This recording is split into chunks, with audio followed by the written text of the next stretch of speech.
Vamos conversar agora sobre problemas estomacais, problemas gástricos. Quem passa por isso sabe o sofrimento que é, principalmente quando acaba se alimentando com alimentos mais pesados. Além da dor, da azia, é muito bom saber o que fazer na hora da crise. Dá só uma olhada nessa reportagem. O estômago é um órgão que exerce importante função no nosso organismo.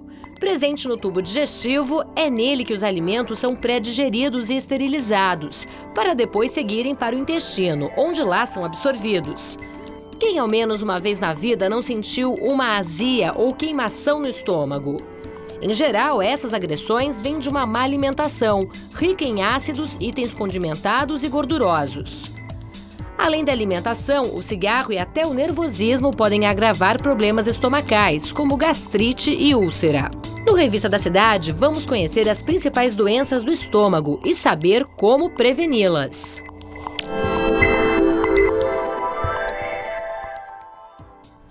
Para conversar sobre isso, eu estou recebendo aqui no estúdio o Dr. Bruno Zilberstein, que é gastroenterologista. Seja bem-vindo à Revista da Cidade. Tudo bem? Um prazer. Foi só anunciar que muitas perguntas já começaram a chegar, mesmo porque, como o VT acabou de fazer essa pergunta e a gente estava comentando isso justamente durante a reportagem. Quem é que nunca sentiu uma azia, uma dorzinha no estômago, né? É verdade. E muitas podem ser as causas de uma dor de estômago, não é, doutor? Com certeza, com certeza. Mas eu diria assim...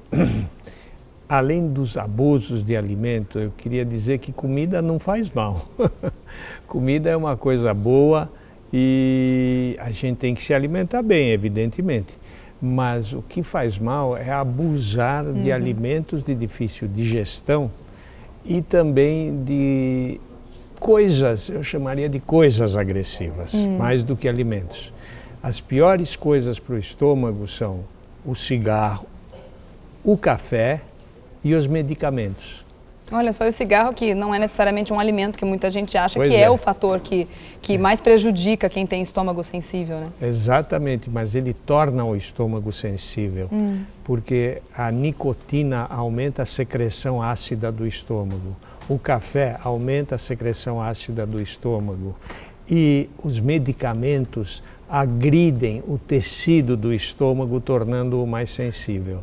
Então, daí que a comida faz mal, porque o estômago já está machucado e comendo alimentos de difícil digestão, o indivíduo sente mal, sente dor, sente empachamento, sente estufamento, não é? Você falou uma coisa muito importante, né? Realmente a alimentação é para fazer bem, só que algumas pessoas tornam a alimentação um hábito agressivo para o organismo. Exatamente. Porque não fazem uso de alimentos que deixam o organismo mais nutrido, né? E vão colocando muitas gorduras, enfim, usam alimentos no dia a dia que fazem com que o organismo fique sobrecarregado. São alimentos de difícil digestão. Que sofre. Falando que o cafezinho pode agredir o estômago, você está falando com muita gente, inclusive aqui no estúdio, que adora tomar um cafezinho depois das refeições. Existe uma quantidade segura do uso de café, do consumo de café por dia, que não chega a agredir o estômago? Com certeza.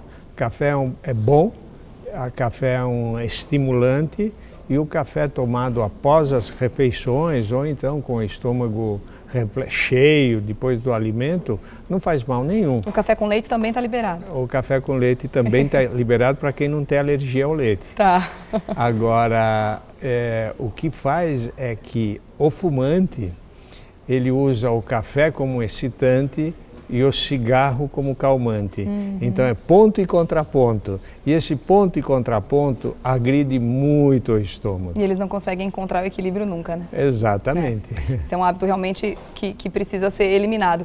Agora, existe uma bactéria que ela é muito comum, mais comum até do que muita gente imagina. Muitas pessoas têm ela presente no estômago e não percebem nenhum sintoma durante muito tempo. Quando percebem a existência da bactéria, o problema já está instalado, que é a famosa H. pylori, Helicobacter pylori, H. pylori mais conhecida, né? Da onde vem? Já existe comprovado como é que a gente pode adquirir essa bactéria? Sim.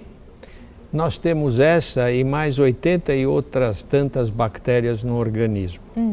O que se descobriu, e foi Prêmio Nobel de Medicina, é que essa bactéria, atuando impunemente, pode, em determinados casos, levar à gastrite e à úlcera. Tá. Só que ela não é o grande vilão que tanto falam. Eu vou contar duas histórias. Uma, No Japão, praticamente não existe a bactéria. É mesmo? Exatamente. Por quê? Porque a higiene, a saúde pública é boa. A bactéria se encontra na água maltratada. Tá. E nos legumes, vegetais, enfim, que são mal lavados. Então, no Japão, praticamente a bactéria não existe. E a incidência de câncer é a maior do mundo, de câncer do estômago. Nossa. Na África... Inocentando um pouco a bactéria nesse ponto, né? Pois é. E na África, onde a bactéria está em todo o mundo, a incidência de câncer é muito baixa.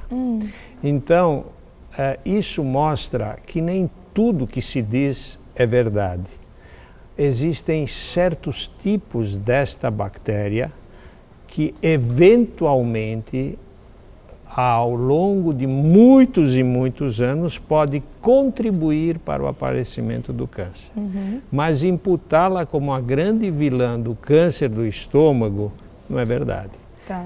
O que é verdade é que na úlcera do estômago e na úlcera do duodeno, esta bactéria tem uma ação importante e nestes casos específicos deve ser tratada. Tá. Nos demais, a menos que exista uma resistência clara ao tratamento clássico, que os medicamentos hoje são muito potentes, não é necessário tratá-la.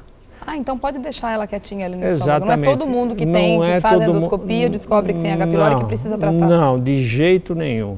Isso levaria, inclusive, a uma resistência ao tratamento, porque são antibióticos potentíssimos que nem sempre erradicam a bactéria e tornariam a bactéria resistente. É um tratamento muito difícil, inclusive, né? Muito difícil. Tem, inclusive, uma pergunta sobre esse assunto. Olá, bom dia. Juliette Reis, que faz a pergunta. Muita azia, estômago dolorido, pode ser um sinal da existência de bactéria no estômago, da H. pylori? Pode ser sinal de algum problema no estômago e, eventualmente, a bactéria pode estar presente, mas não é ela que causa a dor. O que causa a dor é algum processo irritativo do estômago que está atrapalhando a nossa amiga. Agora, vale a pena uma mensagem. Hoje em dia é obrigatório realizar uma endoscopia nos pacientes que têm sintomas de estômago persistentes ou que depois de um tratamento clássico ainda persistem com sintomas.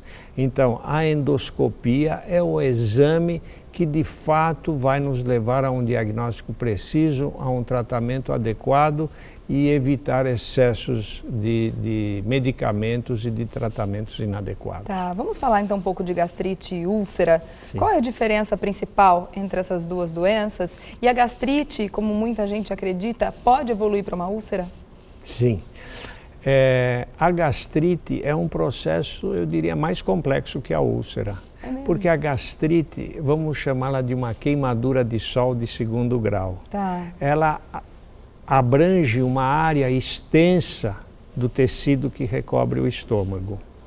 Então, ela é persistente, a sua causa é de difícil erradicação, porque está ligada a fatores agressivos, como nós já falamos antes, muito mais do que alimentos, e o tratamento deve se estender a longo prazo. Ela não causa úlcera e não causa câncer, a não ser uma gastrite muito específica que chama gastrite atrófica.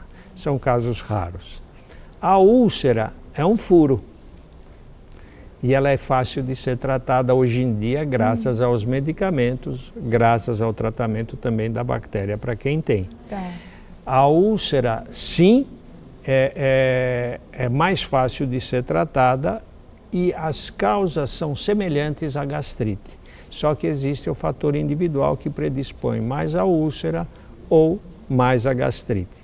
A gastrite é muito mais comum do que a úlcera em função dos fatores agressivos do dia a dia e principalmente do estado emocional que influi. Os estados de ansiedade, de nervosismo, digamos assim, ansiedade. Tudo isso pode agravar a gastrite. Leva à gastrite, pelo estímulo da produção de ácido. Tá. Então isto leva à gastrite e perpetua esse quadro de gastrite. Por isso que o indivíduo trata, melhora e como os fatores causais continuam, ele volta até a gastrite. Realmente são assuntos que é importante a gente voltar sempre a comentar, mesmo porque muitas perguntas que a gente está recebendo aqui são relacionadas a dores no estômago, antes de mais nada. Sinto dores no estômago, então esse é um primeiro sintoma que deve ser bem observado, não deve ser negligenciado de forma nenhuma. De jeito nenhum. Isso nos leva ao assunto mais grave, que seria o câncer. O câncer do estômago é uma doença curável, semelhante ao câncer do útero, ao câncer de mama. Quando detectado precocemente, 95% a 100% dos pacientes podem ser curados, e às vezes com uma endoscopia.